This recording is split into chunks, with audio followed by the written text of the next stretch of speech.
Bom dia. Efésios 5. Carta de Paulo à igreja, ao povo de Éfeso, capítulo 5.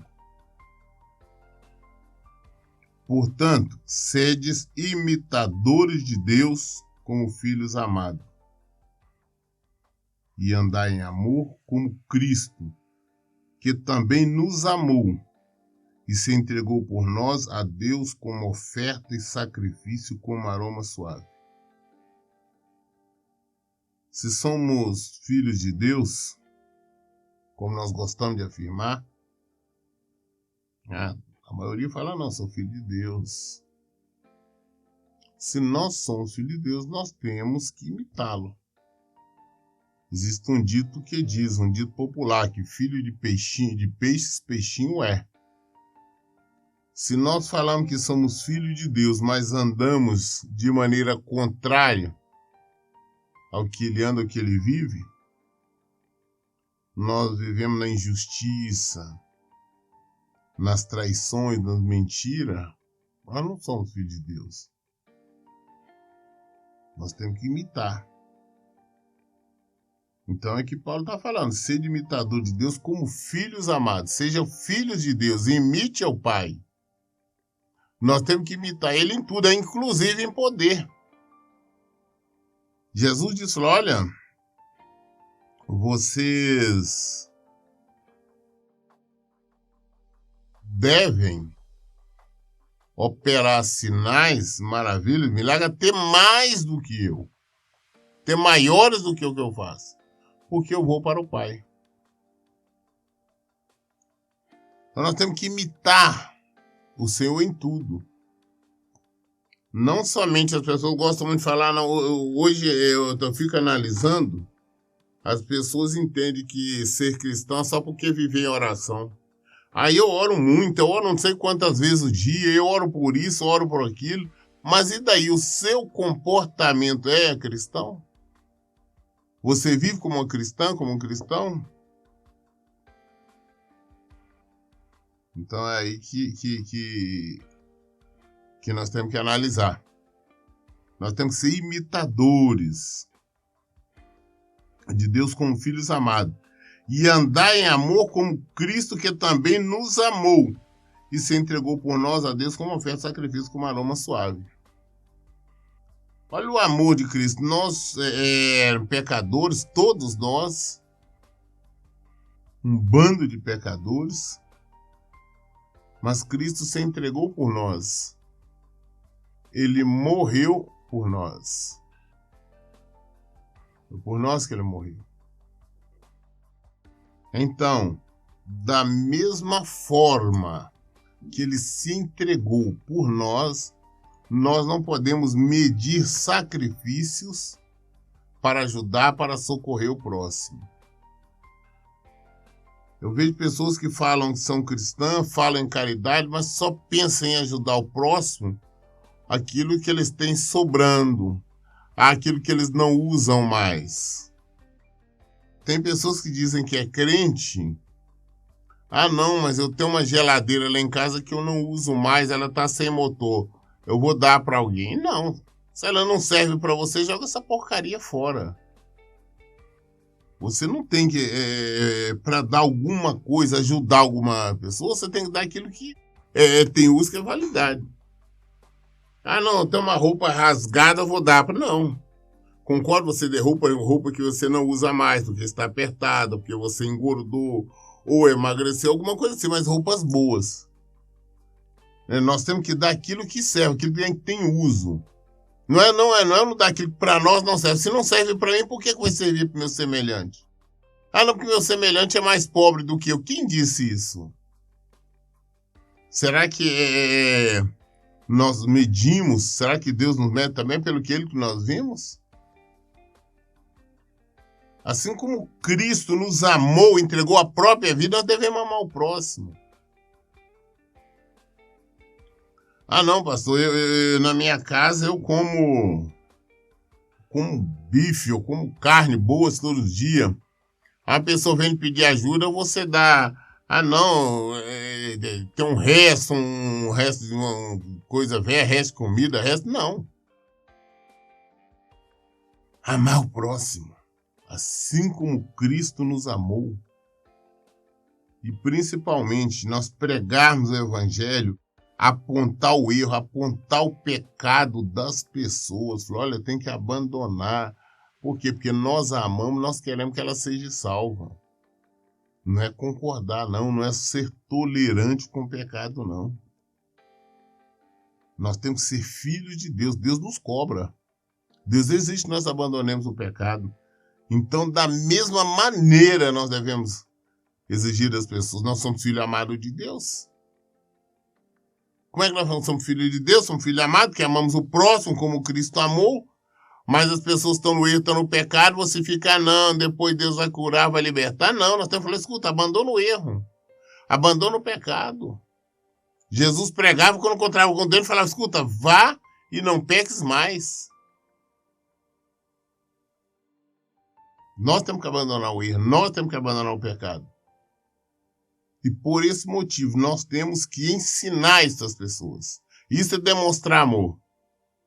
Agora, essa conversa, não vou falar isso com a pessoa, é porque ela vai ficar chateada, vai ficar com raiva, que fique. Mas nós demonstramos amor, o amor legítimo, o amor verdadeiro. Eu vou concordar, é meu filho, é minha filha, é meu irmão, minha irmã, eles são homossexuais, mas eu não vou falar nada, porque eu os amo, não. E por amar, dizer que você está no pecado, você está no erro, se você não abandonar essa prática, você vai para o inferno. Você está no adultério, está no segundo casamento, abandona, acerta sua vida, então você vai para o inferno. Está no erro, está na mentira, está no engano, abandona, senão você vai para o inferno. Isso é demonstrar amor como Cristo nos amou. Versículo 3. Entre vós não deve haver nem sequer menção de imoralidade sexual, como também de nenhuma espécie de impureza e de cobiça, pois essas atitudes não são adequadas aos santos. Santos são todos aqueles que praticam santidade, aqueles que buscam se santificar. Imoralidade sexual é muito grande. Imoralidade sexual é o homossexualismo, é a fornicação, que é relação sexual entre solteiros, é a prostituição, é o adultério. O adultério é casados quando traem os seus cônjuges, as suas esposas, seus maridos. Imoralidade sexual é a pornografia. Hoje, por sinal, está muito comum, inclusive no meio dos evangélicos, que ficam procurando essas coisas pela internet, né? Tudo isto. Nós, cristãos, não devemos, em hipótese alguma, nos envolver com qualquer tipo de imoralidade sexual, porque ela vai nos conduzir ao inferno. E se nós sabemos que tem alguém nesse tipo de prática, nós devemos alertá-la. Escuta, abandona, larga, sai, porque então você vai perecer por toda a eternidade. Eu vejo hoje em dia, principalmente a questão do divórcio, né, do recasamento, dentro dos tempos, sendo aconselhado inclusive por pastores. Isso é imoralidade sexual, né? São uma série de práticas que as pessoas têm que abandonar, porque senão vão padecer.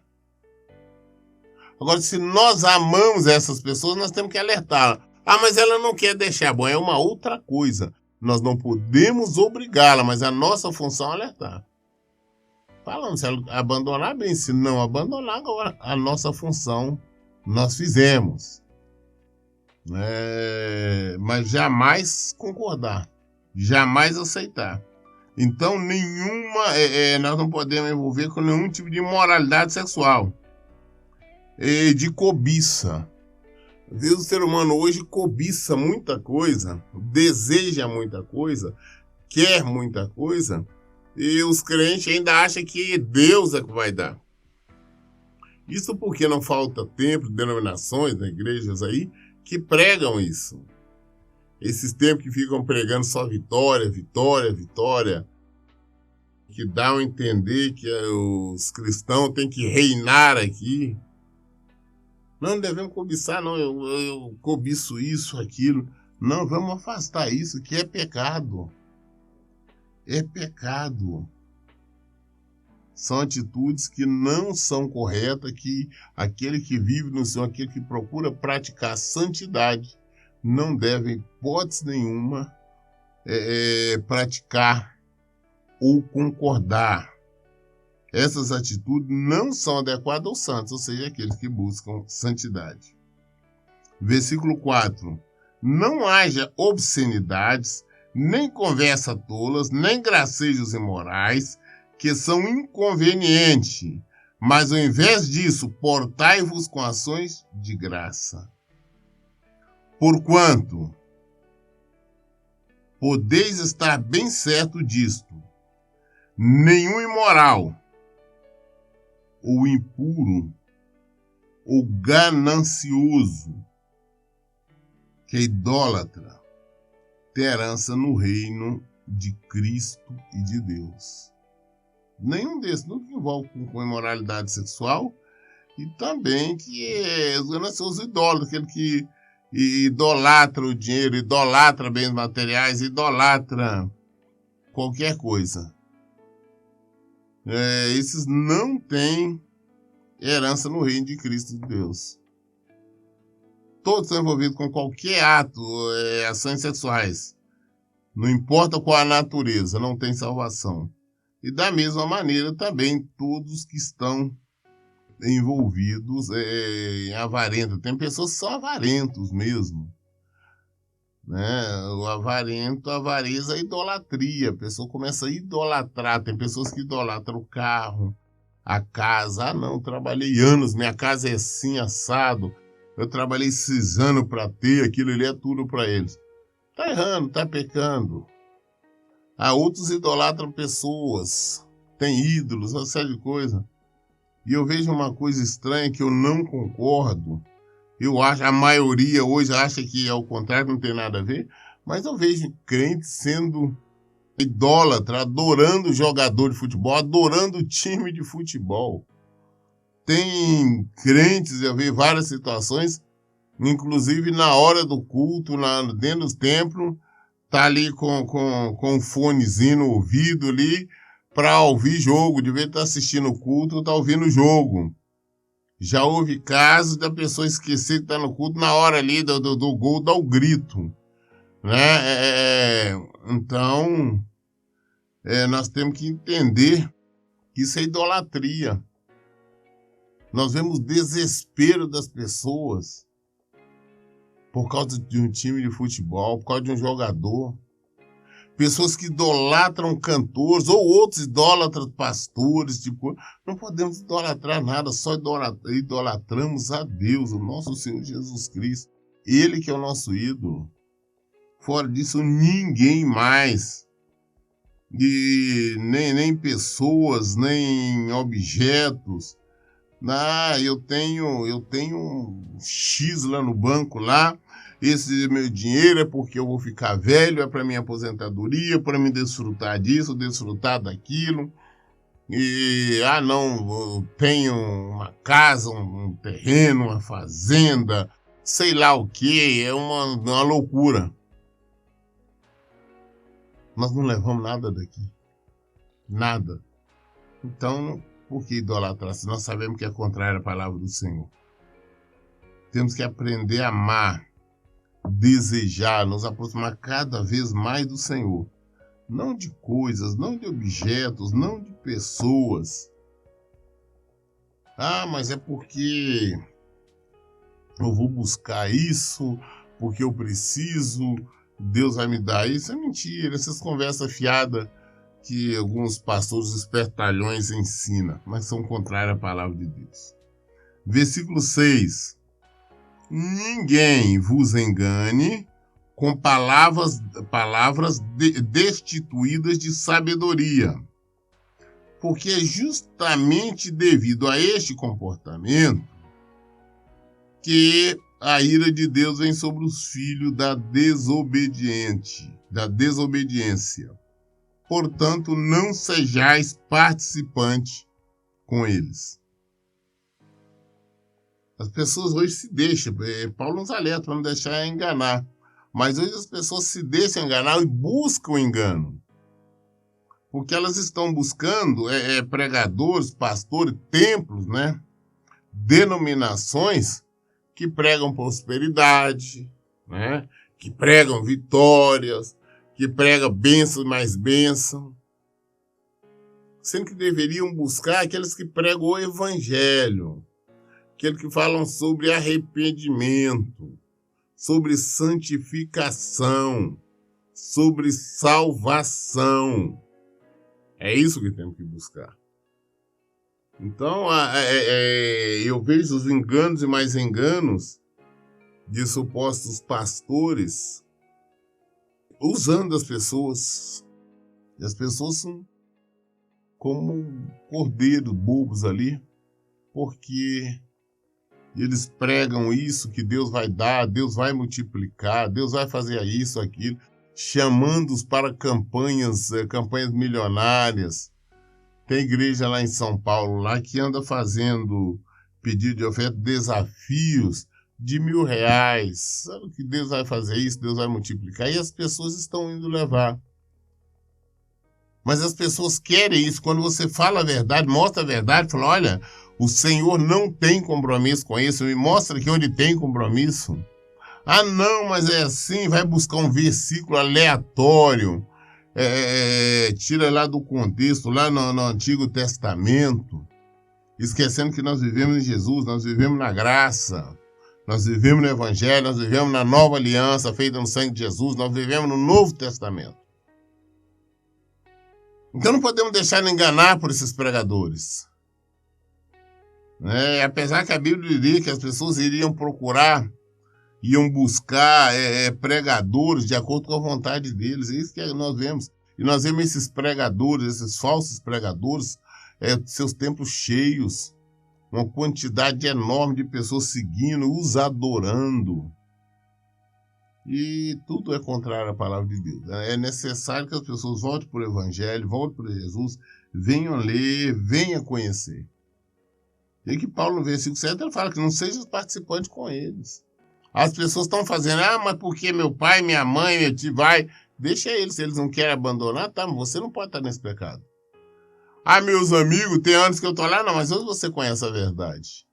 Se afaste do erro, se afaste do pecado. Versículo 8. Pois no passado eres trevas, mas agora sois luz no Senhor. Assim andai como filhos da luz. Porquanto o fruto da luz consiste em toda bondade, justiça e verdade. E aprendei a discernir o que é agradável ao Senhor.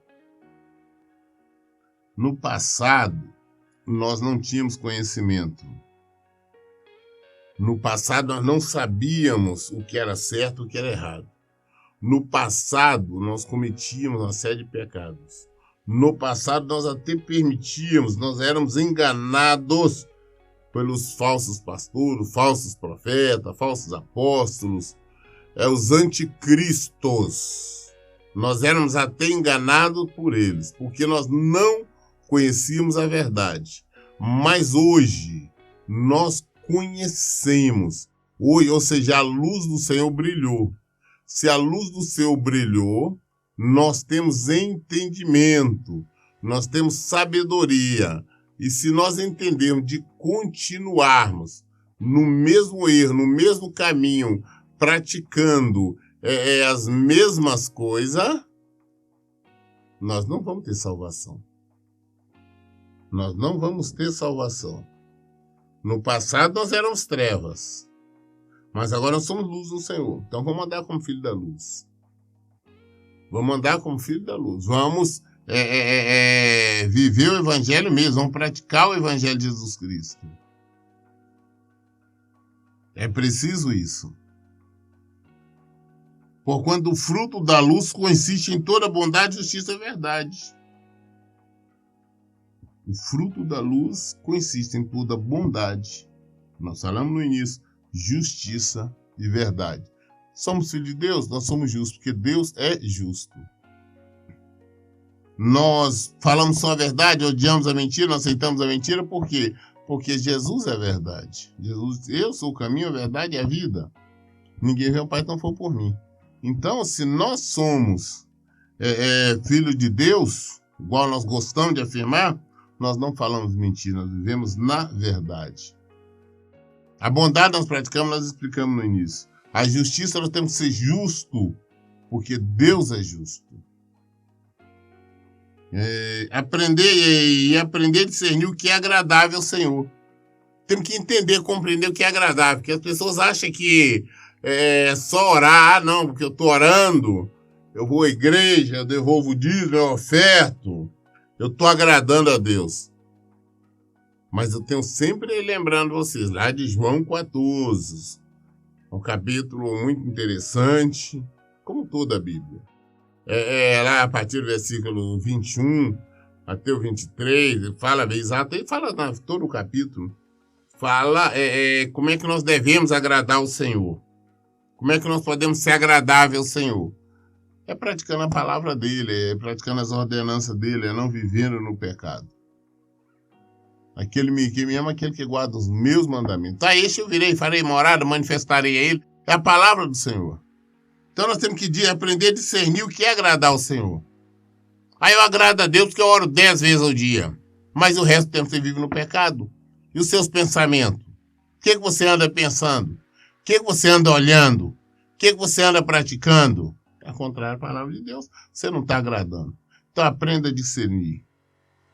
Tá? Aprenda a fazer o quê? Não, porque eu vou na igreja, eu oro, eu canto lá na igreja, nós cantamos louvores, eu me emociono, eu choro. Pastor, eu vou na igreja 3 vezes no dia, todo dia da semana. Eu faço jejum e o resto do tempo você está pecando, você mente. Você pratica a bondade, você pratica a justiça, você pratica a verdade. Senão você não está agradando ao Senhor, você não discerniu ainda como é agradar ao Senhor. Você está longe dele. Não é virar frequentador de templo, não é ser religioso, mas sim praticar a vontade de Deus, é ser agradável a ele. E diz que não vos associeis, versículo 11, e não vos associeis às obras infrutíferas das trevas. Pelo contrário, condenai-as, pois é vergonhoso até mesmo mencionar as coisas que fazem escondidas. Não podemos, em hipótese alguma, concordar, aceitar esses erros, esse tipo de pecado. Eu sempre bato até que as pessoas hoje estão indo a templo, viraram religiosos. Não, porque eu tenho que ir, eu não posso ficar sem congregar. Vão entender o que é congregar. Que é melhor você estar na sua casa, meditando, lendo a Bíblia. É melhor você estar orando na sua casa. É melhor você procurar alguma coisa, até na internet, do que você estar participando de igreja e de cultos que você sabe que na igreja tem coisa errada. Pessoas estão na igreja que lá sabe que tem um comércio deslavado mesmo. Vende de tudo. Sabe que não pode vender nada na igreja, mas você está lá. Mas eu não compro. Mas você está no lugar onde vende. Onde as pessoas compram. Por só isso, você está concordando com o pecado. Pastor, eu não aceito o divórcio ou recasamento. Mas lá na igreja está cheio de divorciados e pessoas do segundo casamento. O pastor concorda e faz. Você está aceitando. Você está concordando. Você está se associando a eles. Ela lá, pastor, vive numa pedição de dinheiro, pede oferta para isso, oferta para aquilo, os desafios, fala que Deus vai abençoar, que vai multiplicar. Eu não participo porque eu não acredito. Mas eles fazem. Você está associando com eles. Você está concordando com eles. Está admitindo. E você vai padecer por isso. E você vai padecer. Pastor, mas eu não acho igreja séria. Então, até você achar uma séria, não fica indo porque, porque eu não achei nenhuma que pregue realmente o evangelho, eu vou nessa aqui mesmo. Tá errado. Aí você vai trabalhar, como seu ônibus não está vindo, você pega qualquer um, vai para qualquer lugar? Você vai viajar? Ah, não tem voo aqui para onde você vai pegar um avião para qualquer outro lugar? Não é assim. Essa que é a verdade. O que nós temos que fazer? Não tenta, eu vou procurar. Tem que procurar que eu fico na minha casa, eu vou meditar, eu vou ler, eu vou colocar o evangelho, a palavra do Senhor em dia, mas eu não vou participar disso. Paulo diz, não vos associeis. Temos que entender isso. As obras infrutíferas das trevas. Pelo contrário, condenai-a. Ah, pastor, não podemos falar, não podemos apontar, não podemos... Quem disse? A Bíblia fala o contrário. Para nós condenarmos, sim. Nós temos que julgar, sim. O que ocorre é que nós temos que primeiro tirar o cisto dos nossos olhos. Não adianta eu estar num erro, apontar o erro dos outros. Primeiro eu tenho que me examinar. Primeiro eu tenho que tirar. E depois disso é minha obrigação julgar. É minha obrigação condenar todo o erro, todo o pecado. E o que eu não posso é aceitar. Você sabe que na sua igreja acontece uma série de coisas erradas, mas você está ali, você está aceitando. Isso é concordância. Concordância é pecado. Não esqueça. Mas todas as atitudes sendo condenadas, versículo 13, né? Mas todas essas atitudes sendo condenadas manifestam-se pela luz. Pois absolutamente tudo se torna visível diante da luz. A luz maior é Jesus Cristo. Nós temos que ser luz nele, porque nós somos filhos de Deus. Se nós falamos que somos filhos, não criatura, não feitura dele, porque criatura e feitura dele é todo mundo. Todos são feitura e criatura. Agora, filho de Deus, como está na palavra do Senhor, é aquele que vive, é aquele que pratica a palavra dele. Se nós somos filhos dele, nós somos luz, porque ele é luz, então nós somos luzes nele. Então, nós manifestamos a luz. Eu tenho explicado sobre isso. Ser luz é você estar num lugar escuro, você acende a tomada, tudo clareia, você vê, você localiza tudo, sabe onde passar, onde pisar. Nós somos luz. As pessoas estão no erro, as pessoas estão na treva, nós temos que apontar. Falar, olha aí está errado. Nós iluminamos. Estamos mostrando, olha, aqui é erro, aqui é buraco. Aqui você vai cair, você vai tropeçar, você vai se arrebentar. Tem que abandonar. Aqui, isso aqui é injustiça. Isso aqui é maldade. Isso aqui é desonestidade. Isso aqui é prostituição. Isso aqui é isso, aquilo. Nós mostrarmos tudo. Nós somos luz. Nós temos que condenar as trevas. Quando a luz chega, as trevas não vencem. Por mais que as trevas tentem combater a luz, mas não consegue. Você pode estar em pleno deserto, em plena escuridão, tumbreu terrível. Se você acender ali um isqueiro, se você acender ali um palito de fósforo, uma pequena luz, uma luzinha do celular, uma qualquer coisinha, aquela claridade ali vai iluminar e não tem condições de as trevas, por maior que seja, tomando conta de tudo, ela não tem condição de sufocar aquela luz. Aquela pequena luz vai estar iluminando ali aquele pedaço ali ao redor dela. Então nós temos que ser luzes. Nós temos que iluminar. Quando Jesus falou, se a luz que aí não for treva, então quão trevas há em nós. Às vezes nós estamos sendo trevas e falando que somos luzes. Somos hipócritas. A classe que mais Jesus condenou da hipocrisia. Os que praticam a hipocrisia. Falando que somos luz, nós estamos no pecado. Falando que somos luz, nós vemos o pecado e nos calamos. Nós não temos coragem de exortar, de admoestar, de falar com as pessoas. Isso não é ser luz. Então, clarear, nós somos filhos de Deus. Nós somos filhos da luz. Se somos filhos da luz, nós também somos luz. E se somos luz, todas as trevas ao nosso redor, tudo que ele errado tem que se manifestar, fica claro. Versículo 14. Por isso é que foi dito, desperta, ó tu que dormes. Levanta-te dentre os mortos, e Cristo resplandecerá sobre a tua pessoa. Tá no erro, tá no pecado, estava no engano até agora? Acorda, desperta, porque você estava dormindo. Você estava no engano, estava dormindo. Acorda, tá na hora, levanta dentre os mortos, porque todos esses que estão nessas práticas erradas estão mortos, são mortos espiritualmente. Então levanta. Agora a palavra chegou, o evangelho chegou, agora você tem conhecimento. Levanta, levanta do meio desses mortos, para que você tenha vida, e Cristo resplandecerá sobre a tua pessoa.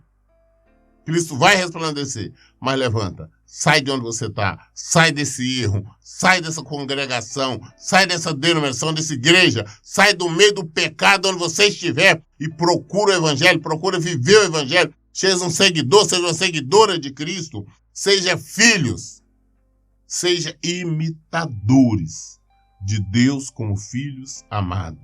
É isso que tem que ser. E Cristo resplandecerá sobre a tua pessoa.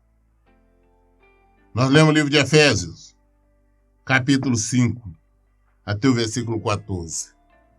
Toda dúvida, tudo nós esclarecemos na Bíblia. Por isso eu digo, em todo o tempo, leiam e pratiquem a Bíblia. Que Deus abençoe. Tenha um bom dia.